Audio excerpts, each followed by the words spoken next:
Hello student, myself Pankaj, fun with India में आपका स्वागत है। स्टूडेंट, आज अपन बात करेंगे चैप्टर 4 के अंदर टाइप्स ऑफ एंटीबॉडी के बारे में। अभी तक अपन ने इस चैप्टर में इम्यूनिटी, इम्यून सिस्टम, इसके अलावा एंटीजन, एंटीबॉडी और एंटीबॉडी की जो स्ट्रक्चर थी उसके बारे में डिस्कस कर लिया था। अब अपन बात करेंगे टाइप्स ऑफ एंटीबॉडी के बारे में। ओके स्टूडेंट, तो स्टार्ट करते हैं अपना आज का topic, types of antibody. So student, जो एंटीबॉडी है, आपकी जो एंटीबॉडी है उसके बारे में अभी तक अपन ने बात की थी कि जो एंटीबॉडी होती है उसमें क्या होती है, दो चेन होती है। कौन कौन सी? तो हेवी और एक लाइट। और ये दोनों ही चेन किससे मिलकर बनी होती है? पॉलीपेप्टाइड से मिलकर बनी होती है। किससे मिलकर बनी होती है? पॉलीपेप्टाइड से मिलकर बनी होती है। तो आपकी जो एंटीबॉडी है, आपकी एंटीबॉडी के अंदर डिफरेंट डिफरेंट टाइप की पॉलीपेप्टाइड चेन देखने को मिलती है। तो उस डिफरेंट हेवी चेन की प्रेजेंस के बेसिस पे, मतलब उन डिफरेंट टाइप हेवी जो पॉलीपेप्टाइड चेन्स है उनकी प्रेजेंस के बेसिस पे आपका जो एंटीबॉडी है उसको कितने पार्ट्स में डिवाइड किया गया है? 5 टाइप में डिवाइड किया गया है। तो इस हेवी पॉलीपेप्टाइड चेन की प्रेजेंस के बेसिस पे आपका जो एंटीबॉडी है वो कितने टाइप की होती है? 5 टाइप की होती है। कौन कौन सी होती है? तो इसको याद रखना, IgG, IgA, IgE, IgM और IgD। तो ये 5 टाइप की आपकी क्या होती है? एंटीबॉडी होती है। बेटा यहां पे याद रखना, जो ये आपका IgG है वो किसको रिप्रेजेंट करता है? तो याद रखना IgG रिप्रेजेंट करता है इम्यूनोग्लोबिन को। किसको रिप्रेजेंट करता है? इम्यूनोग्लोबिन को। इम्यूनोग्लोबिन, ग्लोबुलिन क्या होती है? आपकी एक प्रोटीन होती है। ये किसको प्रेजेंट कर रहा है? ग्लोबुलिन प्रोटीन को रिप्रेजेंट कर रहा है। तो ऐसी प्रोटीन जो किसमें काम आती है? इम्यूनिटी प्रोवाइड करवाने के लिए काम में आती है, उसे अपन क्या बोलते हैं? इम्यूनोग्लोबिन बोलते हैं। तो बेसिकली यहाँ पे क्या है? ग्लोबुलिन प्रोटीन जो है वो किसमें काम में आ रही है? इम्यूनिटी में काम में आती है। तो यहाँ पे जो IgG है, उसका IG जो वर्ड है उसका मतलब क्या है? उसका मतलब है इम्यूनोग्लोबिन। ठीक है जी। तो ये 5 टाइप की आपकी क्या होती है? एंटीबॉडी होती है। कौन कौन सी? IgG, IgA, IgE, IgM और IgD। ठीक है जी। क्या होगा? IgD। तो इसके बाद अपन बात करते हैं कि इनकी जो पॉलीपेप्टाइड चेन्स होती हैं उनकी स्ट्रक्चर कैसी कैसी यहां पे देखने को मिलती है। तो याद रखना, जो आपका IgG है उसमें किस टाइप की हैवी पॉलीपेप्टाइड चेन देखने को मिलती है? तो याद रखना, इसमें आपको गामा टाइप की, कैसी टाइप की? गामा टाइप की आपको क्या देखने को मिलती है? हैवी पॉलीपेप्टाइड चेन देखने को मिलती है। इसके बाद अपन बात करते हैं IgA। तो IgA में किस टाइप की दिखेगी? तो याद रखना, IgA में अल्फा टाइप की क्या होती है? पॉलीपेप्टाइड चेन देखने को मिलती है। इसके अलावा फिर बात करते हैं अपन IgM की। ठीक है जी, सॉरी IgE, वैसे कैसे पढ़ लो इसको? IgE की। तो IgE जो है उसके अंदर आपको एप्सिलॉन टाइप दिखाई देती है। कैसी दिखाई देती है आपकी? एप्सिलॉन, जिसको इससे रिप्रेजेंट करते हैं। एप्सिलॉन टाइप की पॉलीपेप्टाइड चेन देखने को मिलती है। आपका जो IgM है उसके अंदर दिखती है म्यू टाइप की। कैसे दिखती है? म्यू टाइप की पॉलीपेप्टाइड चेन देखने को मिलती है। इसके अलावा लास्ट आपका आता है IgD। तो D से आ जाएगा क्या आपका? डेल्टा। तो इसमें डेल्टा टाइप की देखने को मिलती है।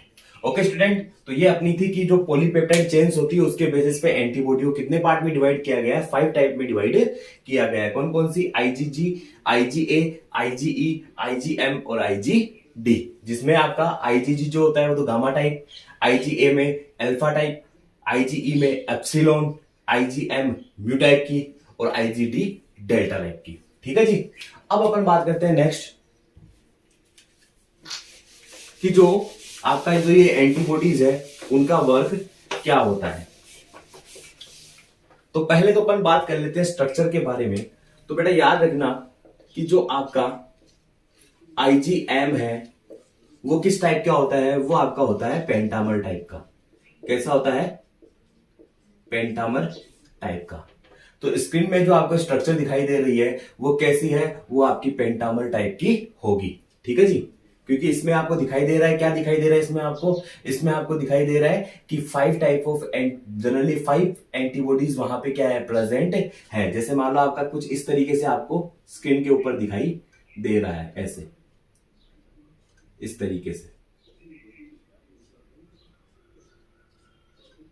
ओके, तो ये कितनी होगी? 1 2 3 4 5, और ये आपस में क्या होती है? कनेक्टेड होती है। तो ऐसी स्ट्रक्चर किसमें देखने को मिलती है? ऐसी स्ट्रक्चर आपकी आईजीएम एंटीबॉडी में देखने को मिलती है। तो इसकी स्ट्रक्चर कैसी होती है? पेंटामर होती है। और याद रखना जो आपकी आईजीए है, आईजीए वो कैसी होती है? वो आपकी होती है डाइमेरिक। क्या होती है? डाइमेरिक, जिसमें एक पॉलीपेप्टाइड चेन तो ये आ गई, ठीक है जी। दूसरी आपकी कौन सी आ जाएगी? ये आ जाएगी।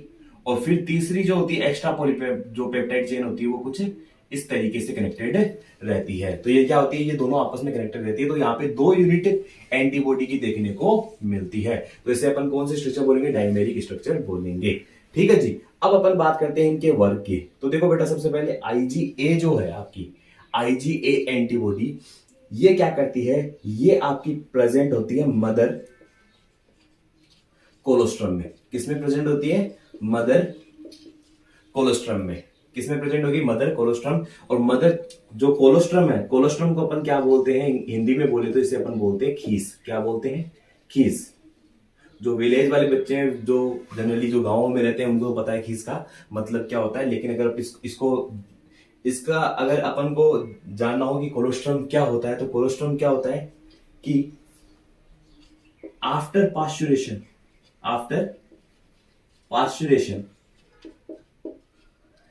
first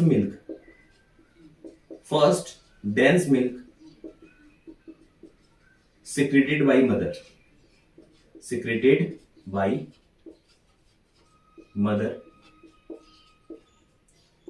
breast। तो बेसिकली आफ्टर पास्चुरेशन के बाद जब प्रसव की प्रक्रिया संपन्न हो जाती है, तो उसके बाद जो मदर के द्वारा सिक्रेट किया गया फर्स्ट मिल्क होता है, उसे अपन क्या बोलते हैं? उसे अपन बोलते हैं कोलोस्ट्रम। और ये कैसा होता है आपका? ये आपका काफी डेंस और येलो लाइक होता है, काफी गाढ़ा और पीला रंग का ये मिल्क होता है। और याद रखना, इसी मिल्क के अंदर क्या प्रेजेंट होती है? आईजीए एंटीबॉडी प्रेजेंट होती है। और ये एंटीबॉडी मदर के मिल्क के द्वारा किसे दी जाती है? बच्चे को दी जाती है, जो बच्चे के लिए एक्वायर्ड इम्यूनिटी का काम करती है। और ये क्या करती है? बच्चे के इम्यूनिटी सिस्टम को स्ट्रॉन्ग बनाने का काम करती है। ये क्या करती है? बच्चे के इम्यूनिटी सिस्टम को स्ट्रॉन्ग बनाने का काम करती है। ओके स्टूडेंट, इसके अलावा ये अपने जो आपके टीयर्स होते हैं, आपके जो आंसू होते हैं, उनके अंदर भी आपको देखने को मिलती है। क्या? आपकी आईजीए। नेक्स्ट अपन बात करते हैं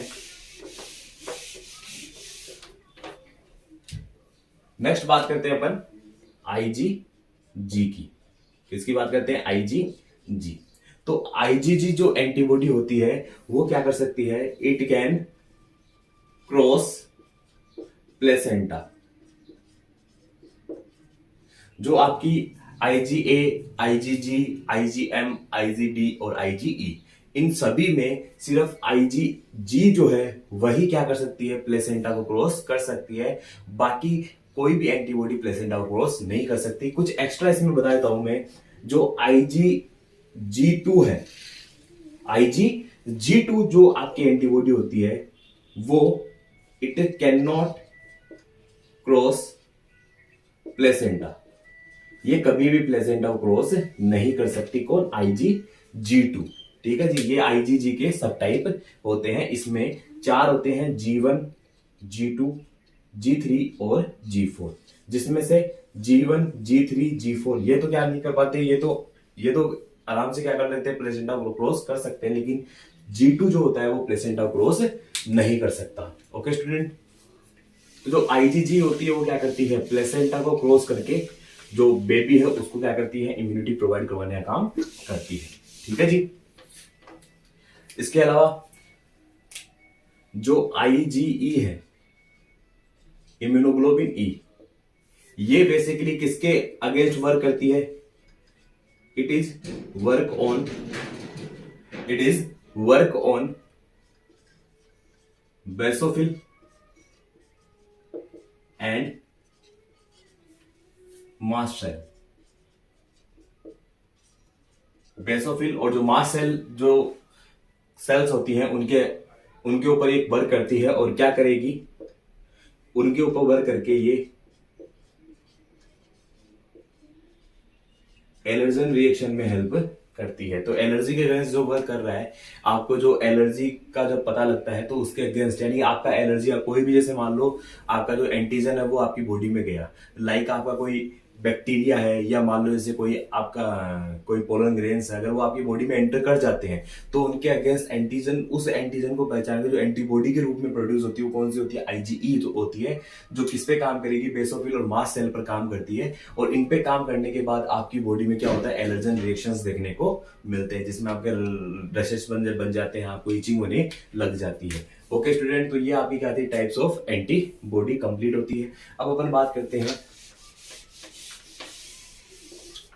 नेक्स्ट, जो आपका टॉपिक है वो है ब्लड ग्रुप।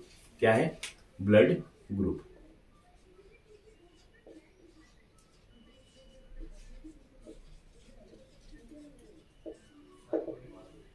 तो स्टूडेंट, सबसे पहले बात करते हैं अपन की जो ब्लड ग्रुप है वो बेसिकली ब्लड क्या होता है। ठीक है, ब्लड क्या होता है? तो अगर ब्लड की डेफिनेशन अपन देखते हैं तो ब्लड क्या है? Blood, it is a red liquid fluid connective tissue. तो ब्लड क्या है? Blood is a red liquid fluid connective tissue. Real में ब्लड का जो कलर होता है वो कैसा नहीं होता? रेड नहीं होता। रेड किसके कारण होता है? रेड होता है, रेड ब्लड सेल्स के अंदर क्या होता है? एक पिगमेंट प्रेजेंट होता है जिसका नाम क्या होता है? आपका हीमोग्लोबिन। क्या होता है? हीमोग्लोबिन। और इस हीमोग्लोबिन के कारण ही क्या होता है? इस हीमोग्लोबिन के कारण ही जो ब्लड है उसका कलर कैसा होगा? रेड होता है। ठीक है जी, इसको अपन क्या बोलते हैं? इसको अपन रेस्पिरेटरी पिगमेंट भी बोलते हैं। क्या बोलते हैं? Respiratory pigment. क्यों बोलते हैं रेस्पिरेटरी पिगमेंट? क्योंकि ये क्या करता है? गैसेज के एक्सचेंज में हेल्प करता है। जो ऑक्सीजन और कार्बन डाइऑक्साइड है, ऑक्सीजन को बाइंड करने में हेल्प करता है, और उसको ट्रांसपोर्ट करने में भी हेल्प करता है। इसी का वर्क होता है, ये क्या करती है? Transportation of gases. तो ये बेसिकली क्या करती है? ये ट्रांसपोर्टेशन में, जो गैसेज का ट्रांसपोर्टेशन या गैसेज का जो एक्सचेंज है उसमें हेल्प करती है। ठीक है, उसमें हेल्प करने का काम करती है। कैसे हेल्प करेगी? क्योंकि आरबीसी में आपको पता है आरबीसी में क्या प्रेजेंट होता है? आरबीसी में हीमोग्लोबिन प्रेजेंट होता है, और हीमोग्लोबिन प्रेजेंट होने के कारण वो क्या करते हैं? ऑक्सीजन को ट्रैप कर लेते हैं, ऑक्सीजन को बाइंड कर लेते हैं, और ऑक्सीजन को बाइंड करके पूरे बॉडी में ब्लड के हेल्प से क्या करते हैं? ट्रांसपोर्ट करवाते हैं। ओके।